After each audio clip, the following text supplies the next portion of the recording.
Boa noite, que a graça do Senhor Jesus esteja sobre a sua vida. Que Deus abençoe a todos a qual vai estar ouvindo essa mensagem neste momento. Quero dar um tema para essa mensagem. O justo sofre? O justo sofre? O crente, ele deve permanecer alegre quando estiver passando por alguma tribulação ou sofrimento. Porque a Bíblia diz que as tribulações, elas produzem a paciência. E a paciência, a perseverança. Além disso, Jesus prometeu estar na companhia do crente todos os dias, até a consumação dos séculos. No livro de João, capítulo 15, versículo 18, diz assim a palavra do Senhor: Se o mundo vos aborrece, sabei que primeiro do que a vós, me aborreceu a mim. O próprio Jesus falou. O próprio Jesus, ele disse: Se o mundo vos aborrece, sabei que primeiro do que a vós, me aborreceu a mim. Vamos lá. Sofrimento. Sofrimento, o que é sofrimento? Sofrimento é dor física ou moral.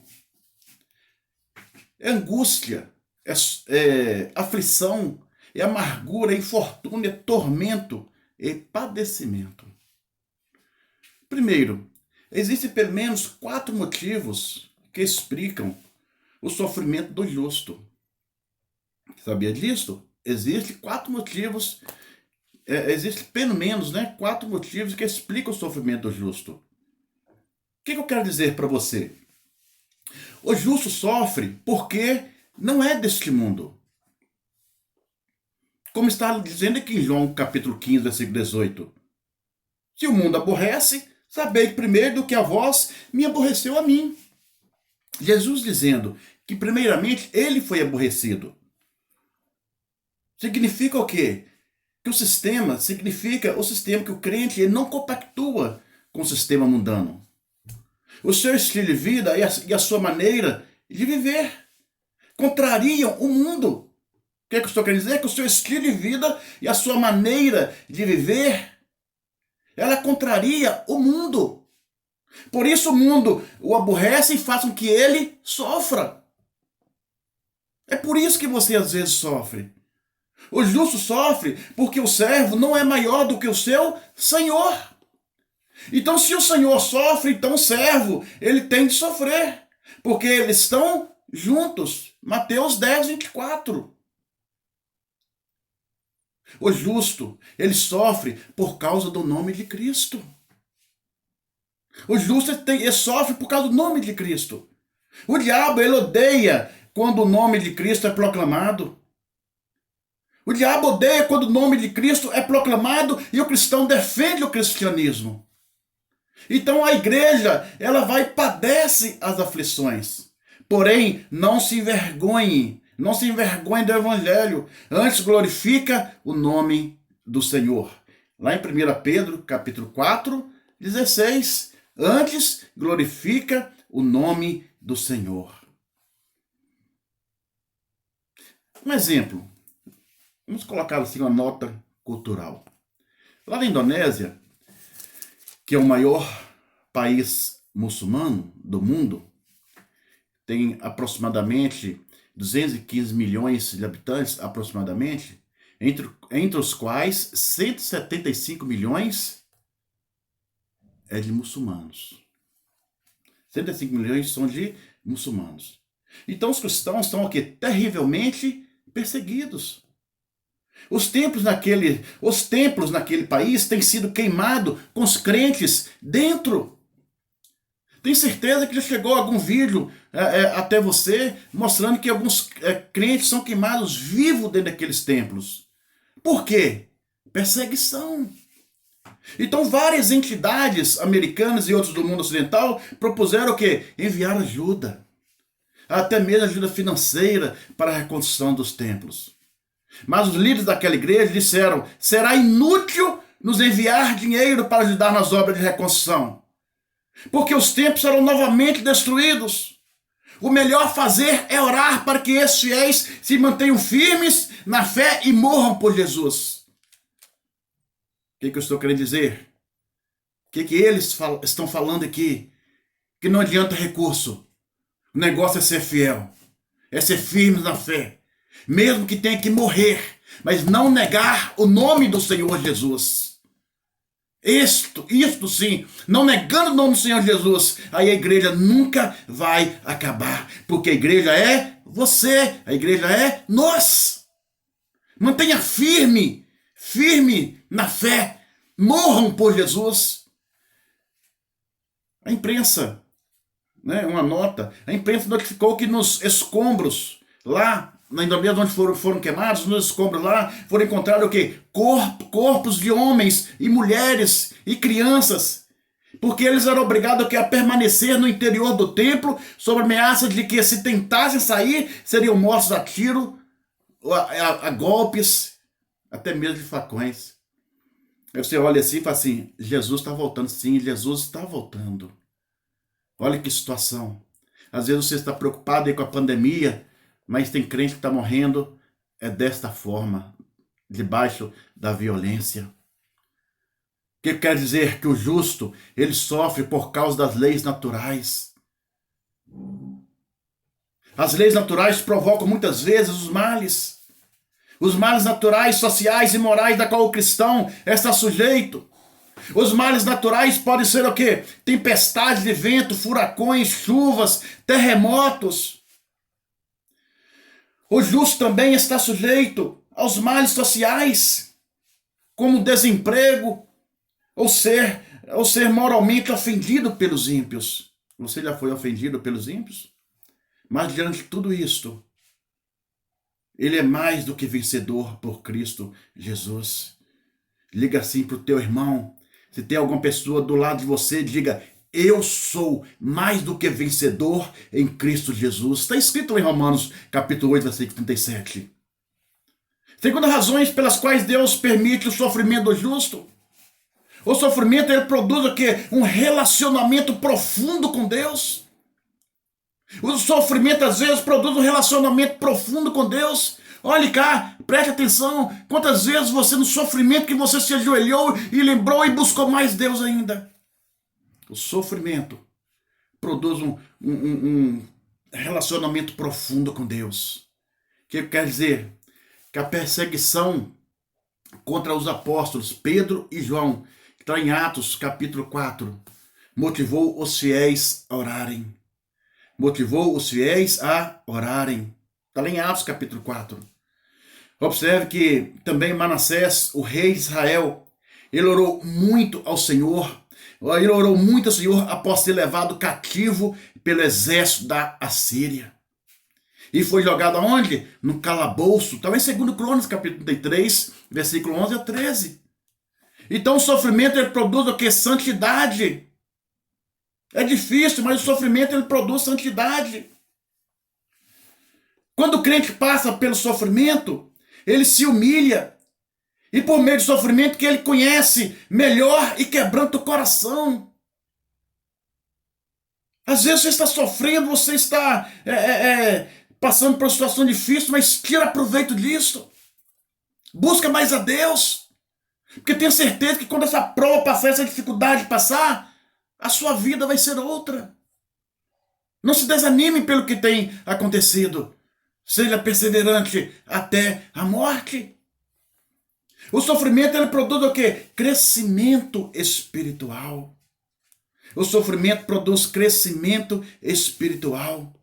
Então, por meio do sofrimento, o crente, ele cresce espiritualmente. Cresce espiritualmente na esperança das promessas de Deus. Está lá em Romanos capítulo 5, versículo 3. O sofrimento, ele produz o quê? Autoridade espiritual. É naquele momento que você está sofrendo, que você está passando por angústias, dificuldades. Aí você vai e se ajoelha, busca mais a Deus. Neste momento, o Senhor dá para você autoridade espiritual. É nessa autoridade espiritual que você cresce, meu irmão. Que você vai crescer, minha irmã, em nome de Jesus. O sofrimento, ele não enfraquece o crente, não. O sofrimento, ele levanta o crente. O sofrimento, ele fortalece. Em Atos, os discípulos foram apedrejados, açoitados, presos. Porém, continuaram a pregar o evangelho. Lá em Atos 17. Em 2 Coríntios, a palavra do Senhor diz que o sofrimento, ele produz o quê? Unidade cristã. 2 Coríntios capítulo 12, 10 e 2, 5, diz que o sofrimento, ele produz unidade cristã. O que quer dizer com isso? Quando você está sofrendo, você vai buscar aquela pessoa que está próxima de você. Quando você está sofrendo, que você vai buscar uma comunhão com aquele irmão, com aquela irmã. E assim vocês vão crescer juntos.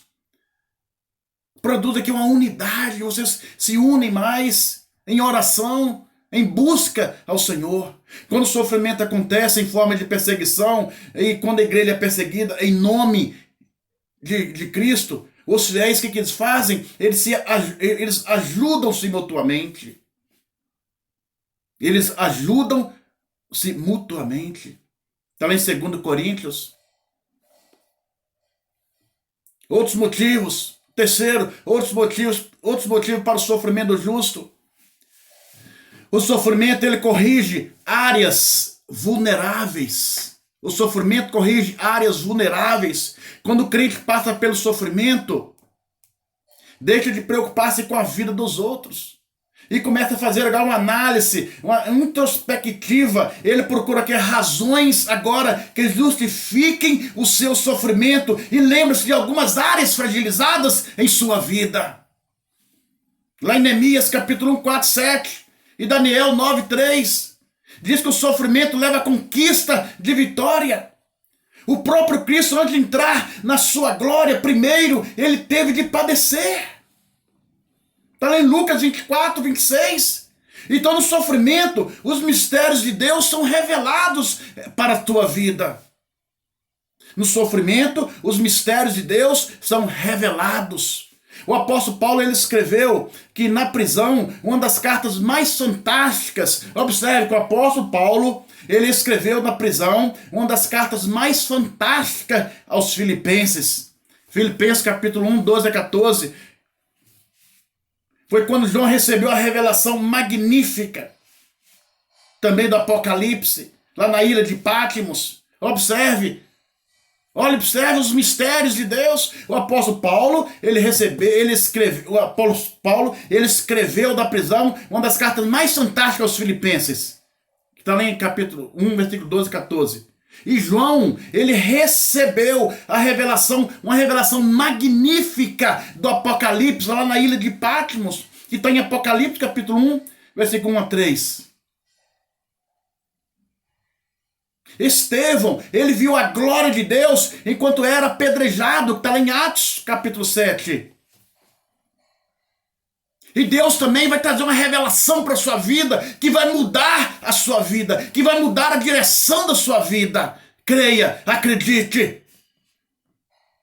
Quarto segredo para se tornar uma pessoa alegre em meio ao sofrimento é ser cheio do Espírito Santo.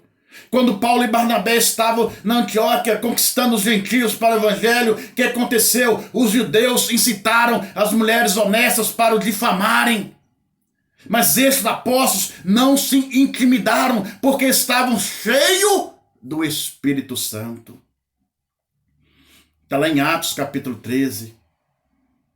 O que eu estou querendo dizer? Terá a graça de Deus, você terá a graça de Deus em meio ao sofrimento. O Senhor enche o crente de alegria e renova as suas forças. Essa é a graça de Deus operando em sua vida. Deus está operando em sua vida. Creia nisso. Creia. Deus está operando grandemente em sua vida. Sem ela, será impossível ter alegria no sofrimento. Sem essa graça de Deus, é impossível ter alegria no sofrimento. Está lá em Romanos. Então, ser cheio de fé e esperança É isso que eu desejo para você. Seja cheio de fé, seja cheio de esperança. Seja como o apóstolo Paulo, que o apóstolo Paulo, ele era um homem que tinha alegria no sofrimento, porque estava sempre cheio de fé e esperança. A sua fé é que muda a sua vida. E você tem esperança de dias melhores. Algumas considerações sobre o sofrimento. O crente deve certificar-se de que existe algo maior que seu problema. Lembre-se sempre, existe algo maior do que o seu problema. Está em 2 Coríntios, capítulo 4, 16, 18. Em 5:2 diz que o sofrimento é leve. Coríntios 4, 17. O sofrimento é momentâneo.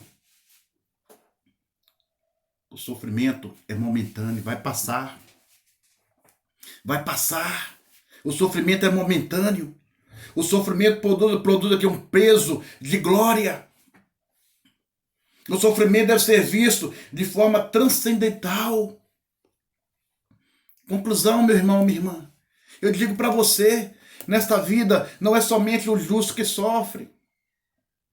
Todos os homens passam por algum tipo de sofrimento devido à falta de sabedoria, negligência ou por causa de alguma decisão que foi tomada decisão precipitada. Em Provérbios 26, 17 e Lamentações, capítulo 3, versículo 39, diz que existem muitos outros motivos que causam sofrimento, mas eles acontecem somente sob a vontade permissiva de Deus. Se você está sofrendo, encare isso como vontade permissiva de Deus, para que dias melhores venham, para que você seja moldado, lapidado, para que lá na frente todos possam olhar para você e falar assim: a graça de Deus está com esse homem, com essa mulher. Deus tem feito maravilhas na vida desta pessoa. Eu digo para você que Deus está mudando a sua vida. Deus está mudando a sua vida. Deus está mudando a sua vida. Creia somente. Não importa o que você está passando, qual a sua situação. Creia que dias melhores já estão chegando. O choro pode durar uma noite, mas a alegria, ela vem ao amanhecer. Que Deus abençoe você e toda a sua família, em nome de Jesus.